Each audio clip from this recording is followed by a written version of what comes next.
Oh, snaps! The world is finally waking up to the crap that's baked into and sprayed on kibble dog food.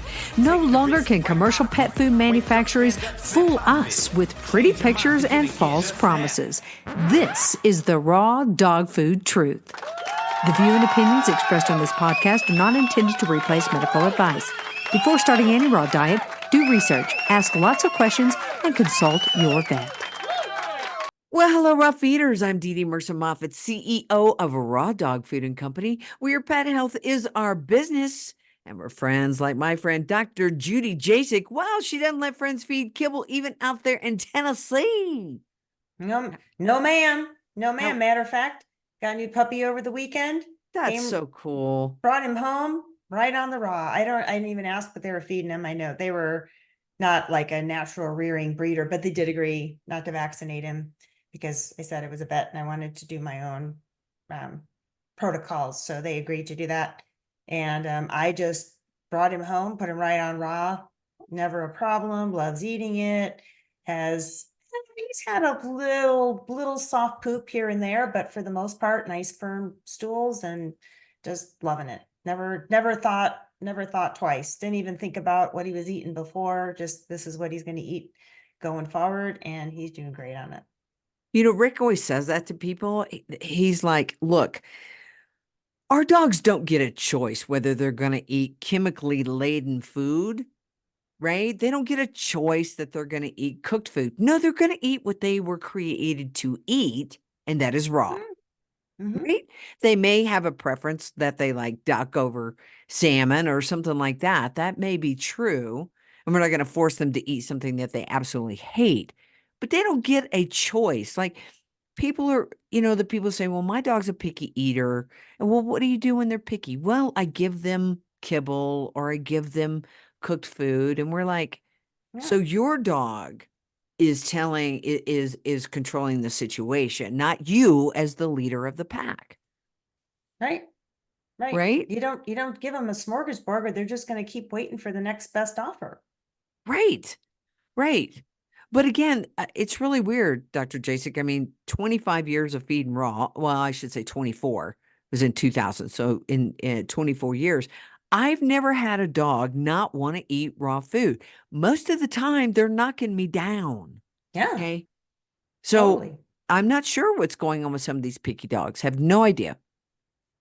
I think a lot of the time, if they're not sick, now I will say like some cancer patients where they're truly not feeling good, just their appetite starts to kind of wane. So that can happen. But if they're otherwise in good health, it's usually because they're being overfed. They're given too many choices. So you got to give them the food.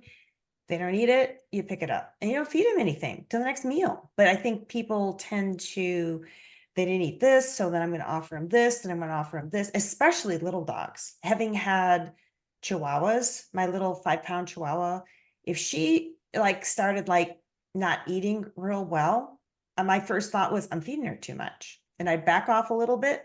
And because, you're only feeding like 1.5 ounces a meal or something like that, so it's like, it looks like a tablespoon or something. So it just doesn't look like a lot of food.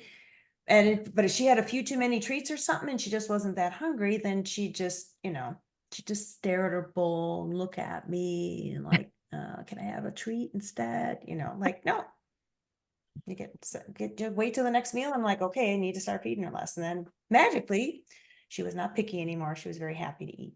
Yeah. Now, dogs will eat crappy food and be excited about that as well. I mean, or Dr. Jasek, the kibble companies, the chemically laden cookies, cakes, and chemicals that lead to cancer. I mean, they wouldn't be a $12 billion company, right? But you guys got to remember that they put things in there to make them want to eat it. Okay. The one thing that I think is tough for pet parents, Dr. Jasek, is to understand when they come to us, when they go to you, their dogs aren't doing well most of the time, right? We got the itchies, we got the cancer, we got the digestive, the high liver enzyme, all this kind of stuff. And I don't know why there's not this correlation that says if what you were doing was working, Right. your dog wouldn't be in the situation that they're in. And I Right. think this is a tough, tough realization for many pet parents. You know, I had a recent woman who's coming over. She has a German Shepherd that we love.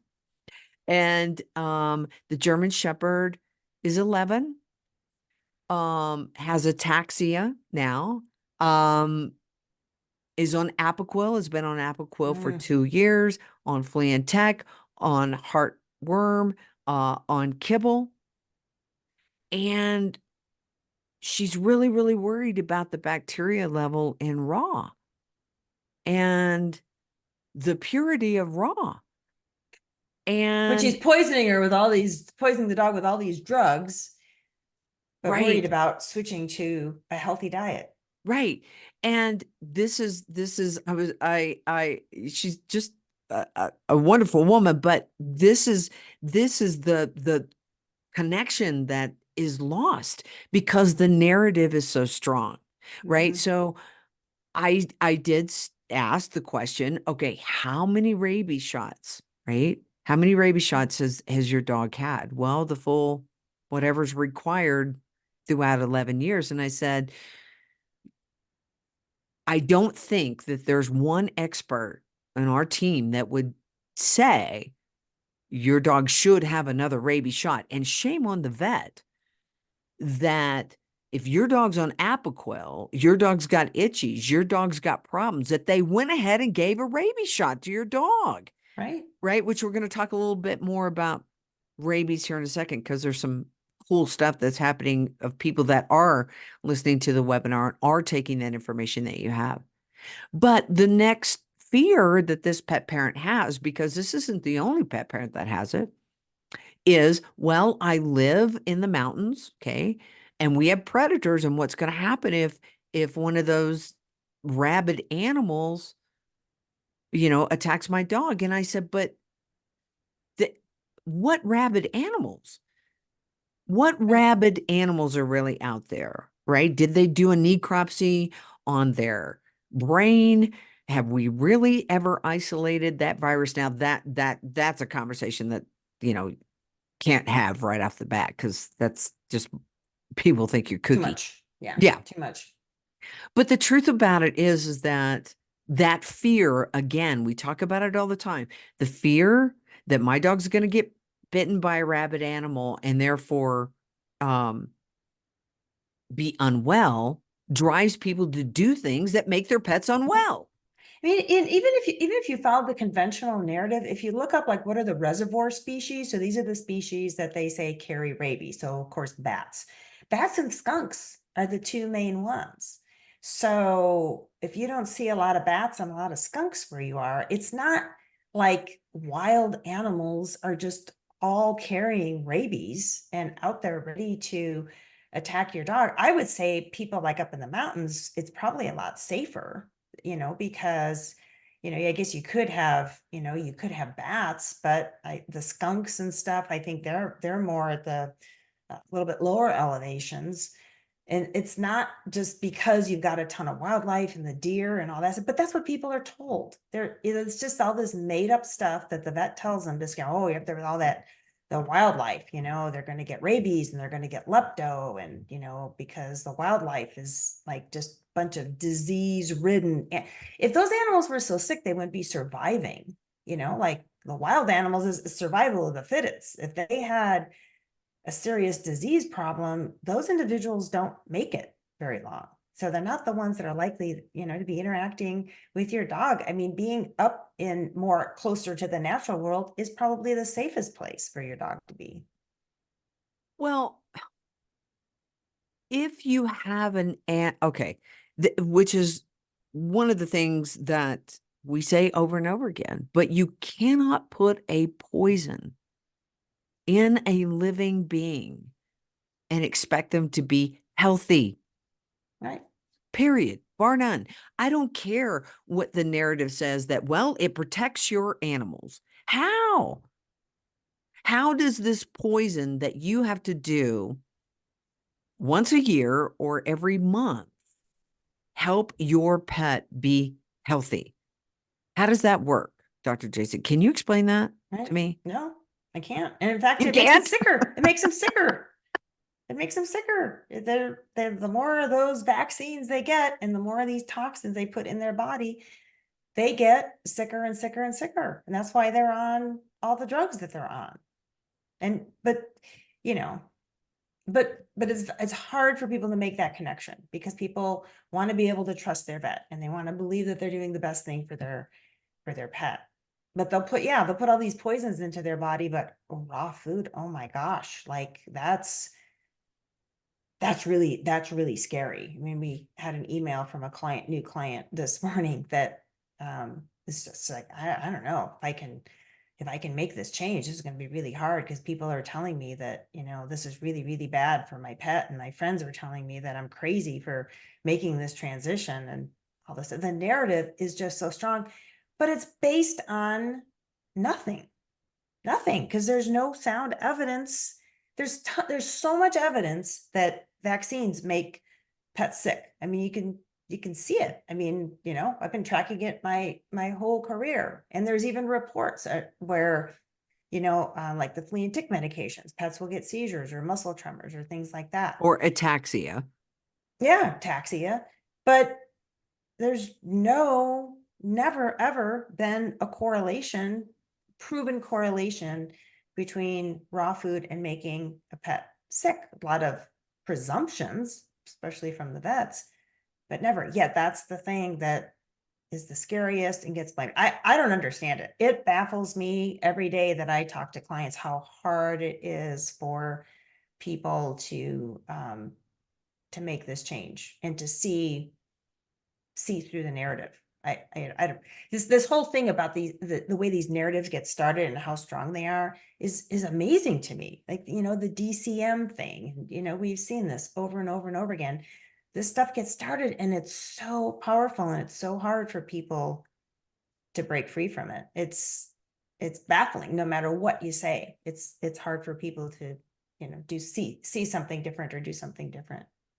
Well, and the whole thing about disease, Dr. Jasek, it's like there is no um uh, thought about the poisons. Could they be contributing to my dog's ongoing disease? Right. Could they be the issue that caused the itching?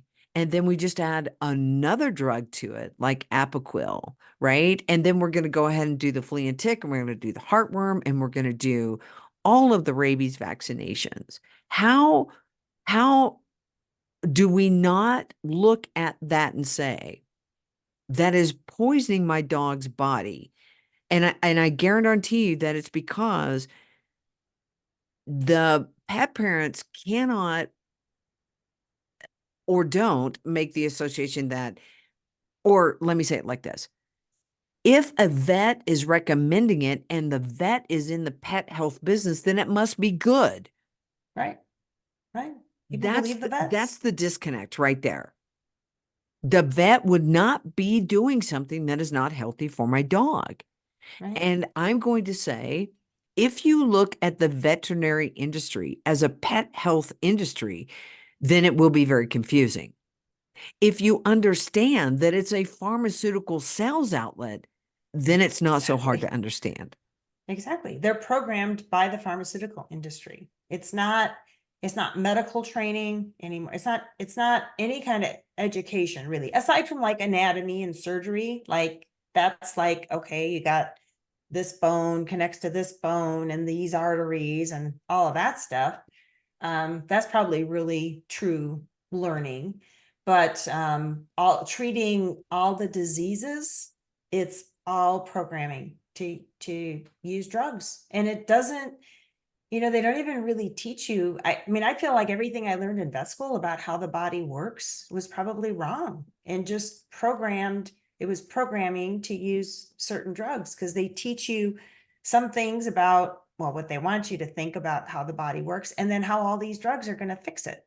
And that's what medical education is. And I think it's the same on the human side, because the paradigms are the same. The fear is the same. The tactics are the same. But yeah, people want to believe that their vets are totally there to help their pet, but really they're pharmaceutical salespeople, really.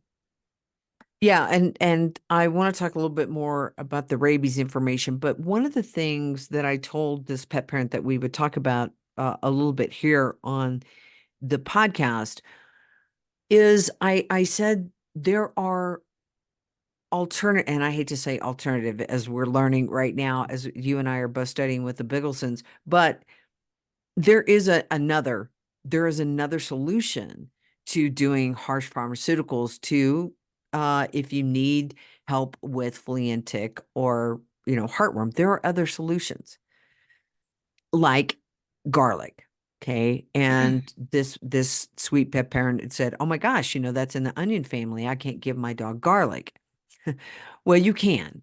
And it's perfectly safe. And but the one thing that I wanted to point out is, Dr. Harvey Biggleson, I don't know if you heard this. They were saying, like when the water is stagnant, okay, when you have a pond that's very stagnant, then you've got a lot of bugs that are attracted to that stagnation, right? To all of that gunk that's in there. It's more buggy. But when you have clean water, when you have a clean terrain, they're not as attracted to that. And we Right. see that in raw-fed dogs versus kibble-fed dogs. Raw-fed dogs don't have all that yeasty, gunky crap coming out of their skin that flea and ticks are so attracted to, right? And maybe they're there to help clean it up. I don't know. But you don't see that as much on raw-fed dogs. So that principle, we see it all the time. Right. Right. So maybe you wouldn't have to worry so much about the heartworm and the flea and tick and all these preventatives and what are it's like it's another thing to be afraid of, Yeah. the bugs, just another, oh my gosh, we can't have all those tick-borne diseases, and the fleas can, they make your dog itch and they spread plague and all this stuff. It's all fear, fear, fear, because fear sells. Well, yeah, how about if you just put your dog on a better diet, then they're not as attracted to the bugs. I know Josh Biggleson said he talked about going fishing with his dad. And he says, we'd both be sitting there and I'd be getting eaten alive by mosquitoes and there wouldn't be a single one on my dad. And my dad would say, well, because the mosquitoes feed on the swamp. So you got to clean up your act, And he was a young kid. He was probably eating junk food and stuff like that, but that's a really valid point, that maybe if we just get our dogs so healthy that they don't have that musty, yeasty, inflamed odor, that the bugs won't even be as much of a problem. I mean, we don't, nobody's done that experiment. Well, we have a good control group of the dogs that we have, right? Yeah. And you know, has Lozzie ever gotten a tick? Did Asta ever get a tick? Sure. We just pulled them off, Yeah. right? Right. But I don't, again, I don't have that fear that says, oh my gosh, my dog has a tick, therefore I'm going to start watching for every kind of limp or every kind of thing that might indicate that they have a tick-borne illness, or I'm going to go get them tested for Ehrlichia, and then I'm going to put them on some sort of, antibiotic, doxycycline, for months and months and months, which, by the way, is going to totally disrupt your terrain, your dog's terrain. Mm-hmm. So again, it is the fear, Mm-hmm.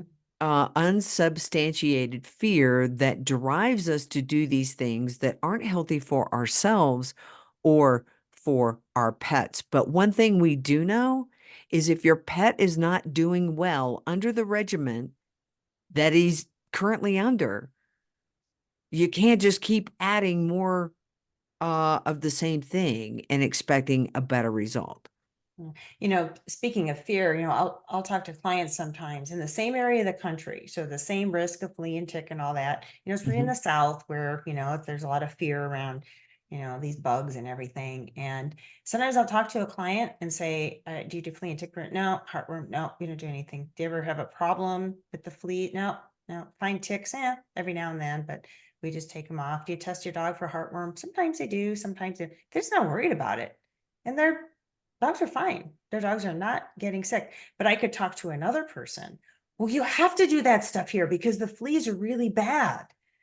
Like, so what's the difference between this person that says, no, we don't have a problem, and this other person that says, well, they're really bad, we have to do that? It's the fear. The vet told them that. So now they're afraid of it. And now they just feel like, well, if I don't do that, like it's the fear of the unknown. Well, my dog doesn't have fleas now, but if I stop giving all this stuff, they certainly will, because that's what they've been told. So you just got to get out of that fear mindset and, watch your dog. If you end up with fleas in your home or something, well, then you can deal with it. But you don't have to, it's the fear of the unknown that sells it. This is all the bad things that could possibly happen. Well, how likely are those things really in, our healthy pet dogs? Yeah, stray dogs, dogs that are not in good health. Yeah, they're going to be more susceptible to getting sick and, getting diseases, having things like heartworm. But I think the average pet dog on a good diet, I think the risk is just really low, no matter where you live. Right. And the body will deal with it if the terrain is good. Now, real quickly, why is that narrative out there, Dr. Jasek, that dogs can't eat garlic?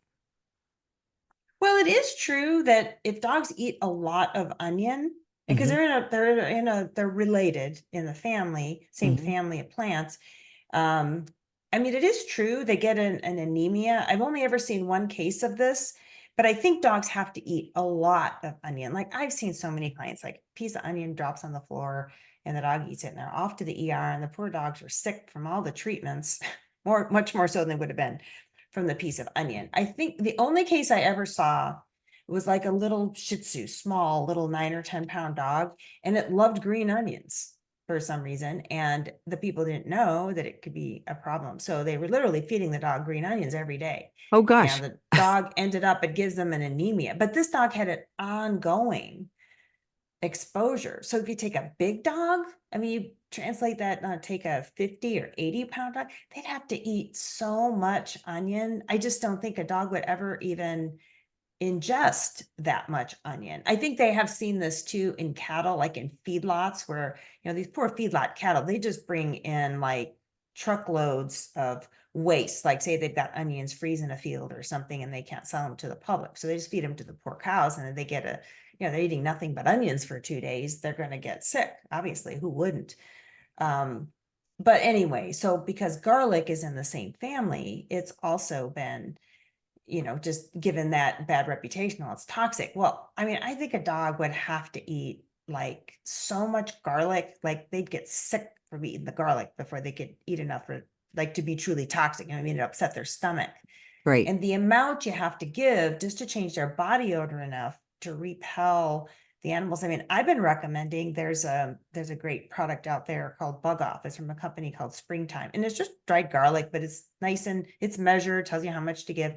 I've had many, many people use that and no problems. That's the other thing I look at. What am I seeing out in the real world? So you have this narrative that Mhm. fear, fear, fear, fear, fear. I'm like, okay, I've been recommending that to clients for years now. I've had many people use that product. Never seen a dog get sick from it. So if it were so toxic, wouldn't I be having these people come back to me and say, yeah, this made my dog sick? I never heard it. So Yeah. again, it's just that fear.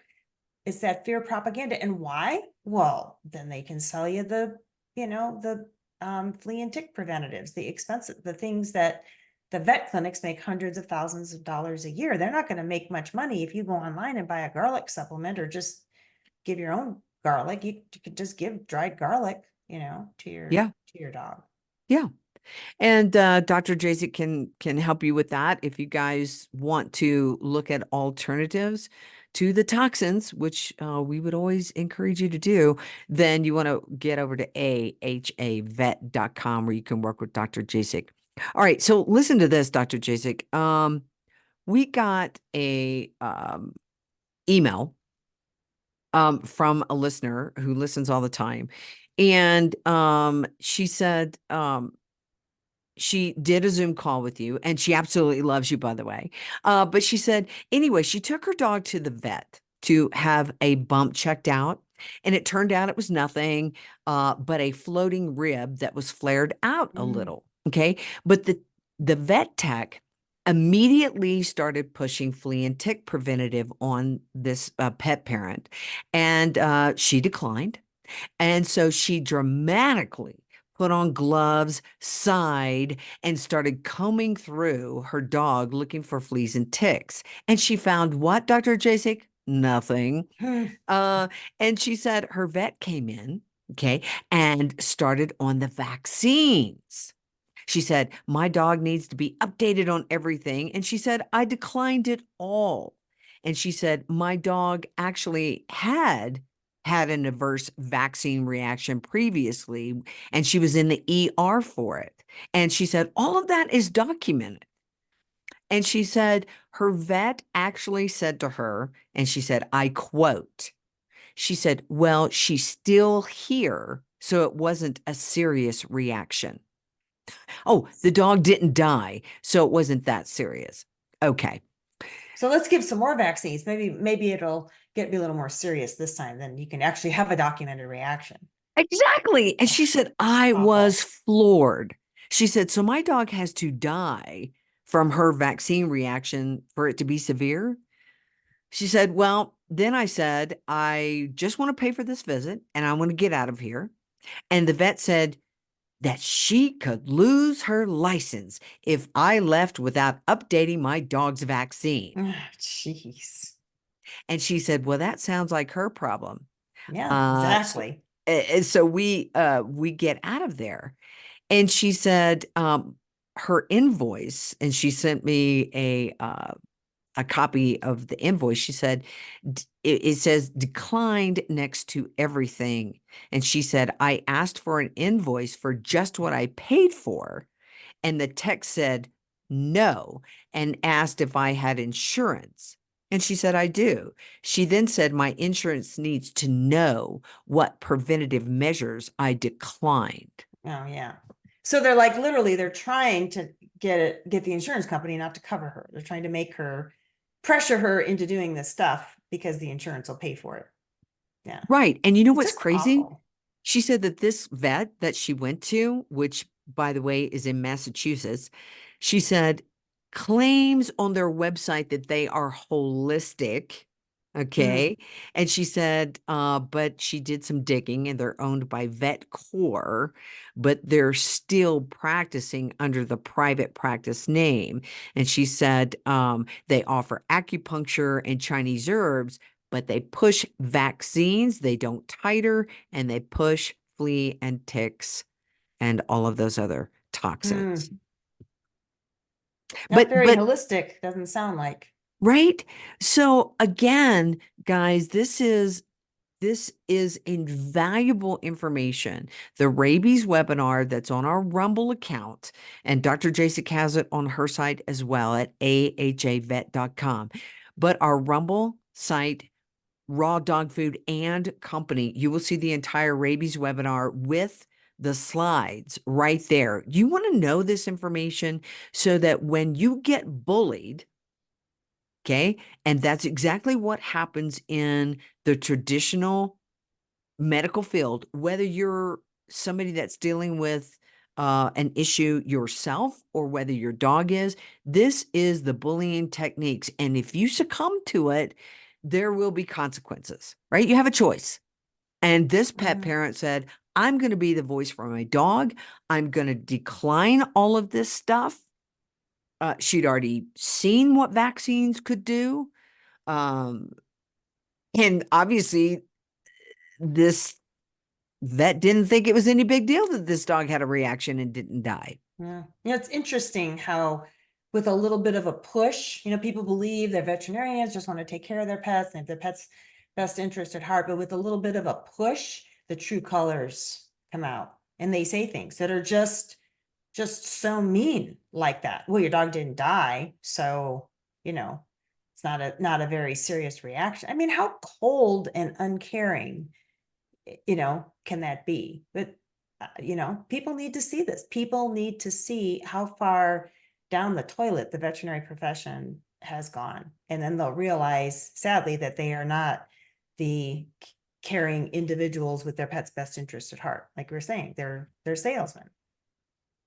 So we had another email, Dr. Jasek. And this pet parent says, our almost 4-year-old Rottweiler was diagnosed with IMHA. What is that? Immediated hemia. What is that? IMH. Immune mediated hemolytic anemia. So it's That like an word. autoimmune thing. Yeah. Yeah. And then she was diagnosed with that after her vaccinations last year, where we almost lost her with her PCV dipping to 8. So that's her blood count, right? What is that? The PCV. Yeah, that's the packed cell volume. So that's the Yeah. percentage of red blood cells. She probably had to have a transfusion. If it goes below like 20, it can be like life-threatening. Below 10, she probably needed a transfusion to even survive. So this started after she got her vaccinations, okay? But she said over the last 6 months, she's been on the healing road and her PCV is now up to 45. Now, the internal med specialist that they're seeing said that she should not receive any vaccinations, except, guess what, Dr. Jasek? Except she should receive her rabies. Yeah. And it's okay because it's required by the state. Right. So that makes it safe. That's what they say. Yeah. Yeah. Right. And this pet parent says, I'm pretty sure it was the rabies that sent her into this situation in the first place. And we don't want to get any more vaccinations for her or her sister. And we don't want to relapse. Do we have any options in the state of Colorado to not getting vaccinated? We are a family who takes a holistic approach towards our own health, and we want that for our dogs. And I would say, yeah, you have a choice. Mm-hmm.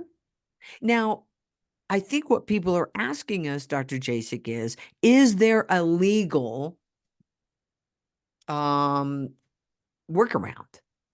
And I don't think we know a legal workaround. I would say that simply from what you showed on the rabies webinar, the manufacturer's information that says only a healthy dog. This isn't a healthy dog. No. No. It says it right in the package insert.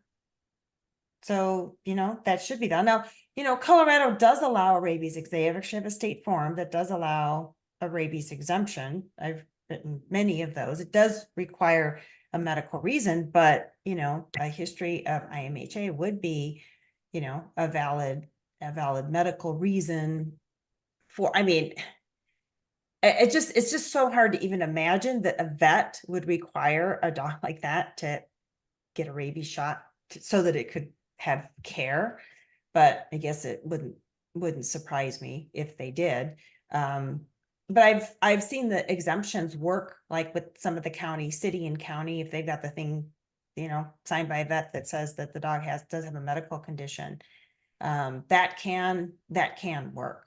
Sadly, it's the vets that are the hardest. That it's because they won't accept them sometimes. Even if it's something like they've had a life-threatening reaction. So you've got two different situations here, right? You have one pet parent that says, I don't really care what you say. You're bullying me. I know, but both pet parents know that these vaccinations caused a problem, right? Mm-hmm. And we don't necessarily have a solution for you other than education. And the one thing that we say, don't put your dog in a situation to where you have to be bullied or they're going to put those in your dogs without your permission, right? That's really all we have at the moment. Mm-hmm. We Yep. we don't Sometimes you have to fly under the radar. And, there's a thing called civil disobedience where sometimes, if the laws don't make any sense, or it's not in the best interest of your pet's health, then you have to push back against the laws. But, laws can be changed. It just takes enough people that are interested in changing them to push back together. Well, come on. We've got to start documenting what's happening to our pets, right? The problem is that the narrative is so strong that it's like, look over here, look over here. Maybe it's the raw food. It's not the poison you're putting in them. No, no, no, Right. it's the raw food. And many of these pet parents that are worried about the bacteria in the raw food, I make this statement, and whether they believe me or not, I don't know, but I'm like, the raw food's the cleanest thing and the healthiest thing you're doing for your dog, right? Totally. That is not going to cause a problem.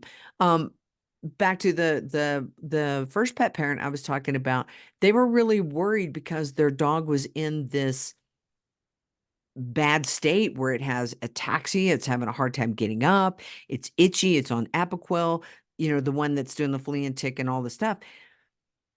And I'm like, well, this is what they were created to eat. And I don't think that creator, whatever kind of creator you believe in or see or pray to or whatever, would make an animal that couldn't eat what it was supposed to eat, right? Right.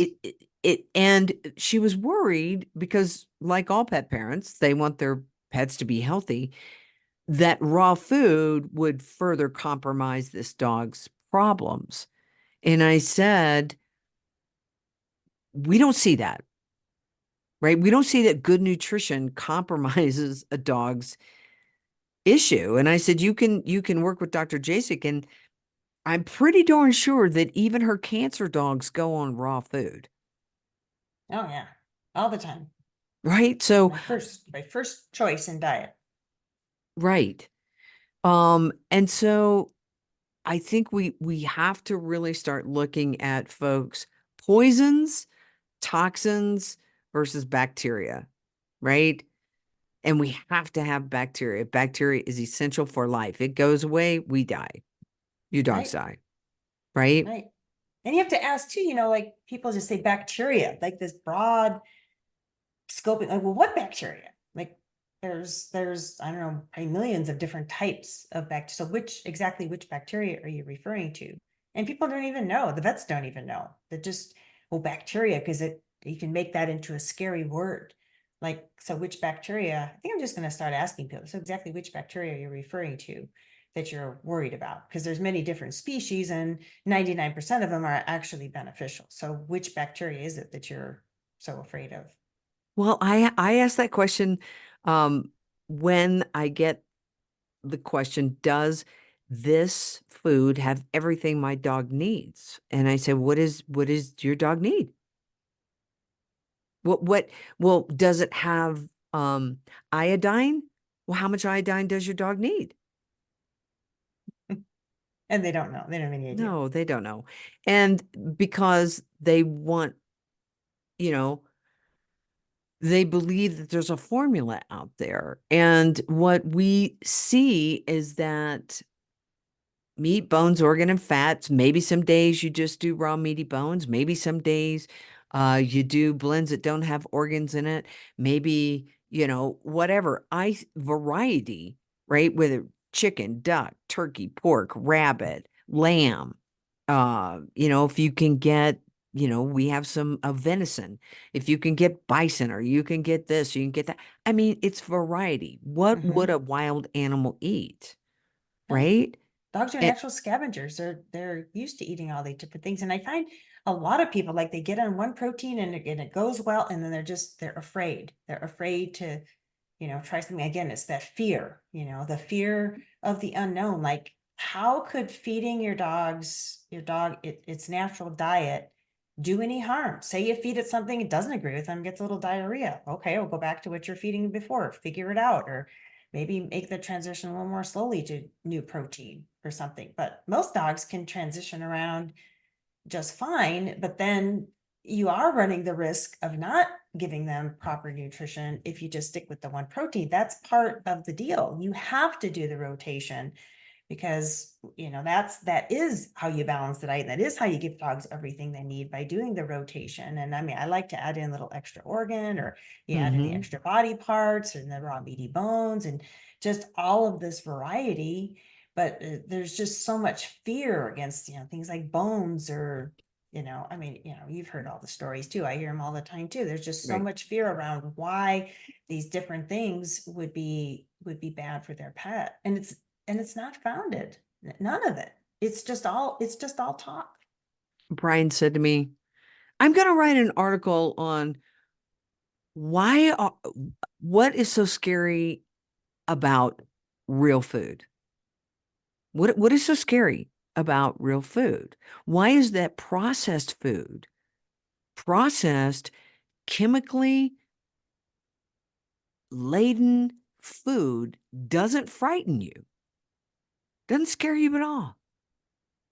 But real food does. What's the fear? Yeah. I mean, It's a great point to ponder. and because we have so many pet parents that are afraid of real food for their pets. And yet, maybe through their entire life, they've been getting chemicals, rancid oils, synthetics, preservatives. Mm-hmm. And then we pile on all the other toxins. Where is the nutritional value? Where is the health? How does your dog sustain life? I mean, Dr. Jasek, if you were sitting over there eating cookies and cakes and processed foods all day and injecting your body with stuff that were toxins, at least once a month, I don't, would you feel good? I can't see how I would. I don't think I'd be doing what I'm doing all my planting and homestead activities and all this stuff here. I think I'd probably be sitting on the couch all the time, because I'd be, I'd have low energy, and I'd probably be overweight and have achy joints and all that. I wouldn't feel like doing much. Right. And you'd be polluting the life force. You'd be Mhm. polluting your blood and your cells and everything else wouldn't be able to do what they do. Um, so anyway, we just wanted to talk to you a little bit about that today. Look, bullying is a part of the medical establishment, whether that is on your side or on your pet side. And I only see that getting worse, Dr. JC, don't you? It's only getting worse. Yeah, and it's gonna, when the medical professionals are living by this paradigm, is very comfortable, because all their colleagues are saying the same things in their little box. And you come in and you start to challenge that would require them to think about what they're doing. Like, they don't want to move out of that nice little comfort zone. They don't want to think about something else. They don't want to, like, have to go learn something that might make them change how they practice. So they're gonna push back, and they're gonna bully harder. So you have to be prepared for that. But that's the only way it's going to change, is if people start pushing back. Like I said that in the webinar, it isn't going to be popular, but you've got to get in and start pushing them. And if enough people do that, maybe that'll make at least some of the vets take notice and think differently. I don't know. I think ultimately we're going to just need a whole new paradigm, a whole new way of treating, and just kind of start with a new system. But in the short term, definitely pushing back in the best interest of your pet's health is what you want to be doing. Right. And do you really need to go get a checkup? What are we checking? If your dog is eating and pooping and running around and playing, do You we know your really? dog, you know your own dog better than anybody, including the vet. Like, yeah, they could do medical tests and everything. So if your dog's acting sick, okay, maybe then you need to take them in and see what they can find, figure out what's wrong. But you know them better than anybody. So taking them in for that checkup is probably just going to mean pumping them full of a bunch of chemicals that is going to then make them sick. Right. So, again, what we try to do is give you guys information so you can not have to be subjected to that. If you want a true holistic vet, a true holistic vet that is not going to bully you, that is a raw feeder, that doesn't, pump dogs full of toxins and expect them to get well, then you want to work with somebody like Dr. Judy Jasek and her team.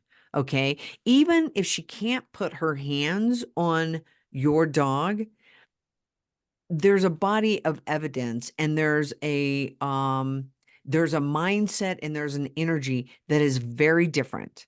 Okay. And that will help you if you have to go see someone. Okay. You can push back. I haven't seen yet, Dr. Jasek, these pet parents that have pushed back, that the pet police have been standing outside ready to Right. take their dogs, Right. or that the pet police has come knocking on their door. Or that these vets are like lost their license because they allowed them to walk out the door without vaccinating them. That's just so absurd. And you know what I would say? Well, if that's the case, too bad. So sad. I'm sorry you're going to lose your license. Maybe you need to work to revamp that, but I'm taking my dog out of here. Mm-hmm. Right. And Right. and these pet parents that have done it and have faced their bullies head on and have held their ground and taken their dogs out, they're stronger. Oh yeah. They know what to do, and they will be able to do it again the next time. But you have to do it the first time. Yep. Yep. You know, It's not easy, but yeah, but it gets easier. It builds your it's like a muscle. It's like you got to go to the gym. You want to have stronger muscles, you got to work them out, you got to exercise them. This is a skill that needs to be exercised because we have a natural, tendency. We want to be liked, we want to feel included, feel part of the tribe. These vets are not your tribe. They're the, you know, they're the tribe, in the next, I don't know, whatever, over the next hill that is trying to threaten your the well-being of your village. right. So you got to push back on them. They're the bullies that want to come over and take over your village. So why, I mean, I guess my point is saying, why do you care if they don't like you? Like, if this is not somebody that you should care about if they like you or have respect for you or care about you. What are they to you? Why is it so? Why do you care so much whether or not they like you or whether you get their approval? It doesn't matter to you. Go find somebody that will work with you in the way you want to be worked with and work with them. Don't, Yeah. And who and cares I about the bullies? and I just want to say that you and I have seen that when you are open to other avenues, you and if you reduce your fear, okay, we're all faced with fear. There are many people that get diagnosis that they don't want in life, right? But if you are open, you will be led to more information that is in line with you. You and I see that all the Mhm. time. And we're in this world right now where we're not supposed to think, and we're certainly not supposed to feel. Okay. But I do believe and I do see that if you have an issue and you feel lost, take that one step towards that somebody that is in line with what you believe and with what you think. And I think you will be guided in other directions. So, Mhm. you know, You have to be open to it. No, there's that old saying, when the student is ready, the teacher appears. And I really believe in that.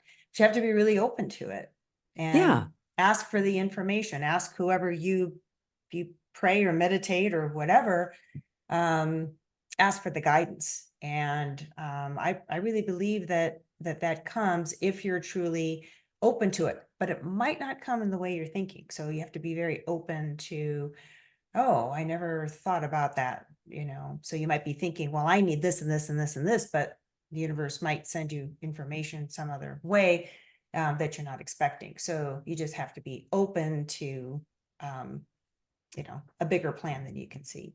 right, right.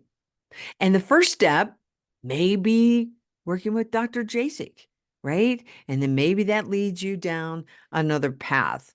But to keep doing the same thing that isn't working and hoping for a different result, you guys, you know what the term is. It's insanity. Mhm. And we see that a lot, Dr. Jasek. We see these dogs get to this stage, and they didn't get there overnight. right? There's been a progression of a lot of toxins, a lot of poisons, and a lot of bad nutrition. And it's going to take a little bit for that to reverse itself. But we can definitely help you. Dr. Jasek can help you. And, if you have anything that you want us to discuss here on the podcast, you can send us an email. Remember the rabies webinar and a lot of our short videos, a lot of our things from the podcast, they're right there on our Rumble page. They're probably on YouTube as well, but I don't ever promote YouTube too much, but they're out there. And Dr. Jasek has a great multimedia page as well. All of your blogs and your podcast and your information is right there. So get over to ahavet.com and get over to rawdogfoodandcompany.com, because here at Raw Dog Food, your pet's health is our business. And what, Dr. Jasek? Friends, don't let friends feed kibble, y'all. That's right. That's right. All right, everybody. We will see you next week. Take care. Bye-bye. Bye.